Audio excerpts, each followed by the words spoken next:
रेशनवर धान्य देण्यासाठी मागितले 1500 रुपयाची लाच। रेशन दुकानावर धान्य मिळवण्यासाठी तक्रारदाराकडून लाचेची मागणी करून 1500 रुपये स्वीकारल्याप्रकरणी अँटी करप्शन ब्युरोच्या पथकाने बार्शीच्या डाटा एंट्री महिला ऑपरेटरला रंगेहात पकडले। मंगळवारी सायंकाळी ही कारवाई करण्यात आली। वर्षा भगवान काळे, डाटा एंट्री ऑपरेटर, पुरवठा विभाग, तहसील कार्यालय बार्शी असे या महिलेचे नाव आहे।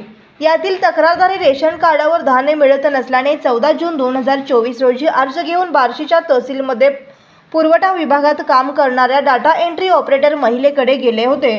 त्यांनी अर्ज न स्वीकारता 1500 रुपयाच्या लाचेची मागणी करून 18 जून 2024 रोजी बोलावले होते।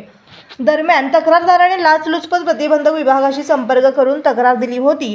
त्यानुसार मंगळवारी सापळा लावण्यात आला। पडताळणीत 1500 रुपयाची लाच स्वीकारताना नमूद आरोपीला रंगेहात पकडण्यात आल्याचे लाचलुचपत प्रतिबंधक विभागाचे पोलीस उपअधीक्षक गणेश कुंभार यांनी दिले।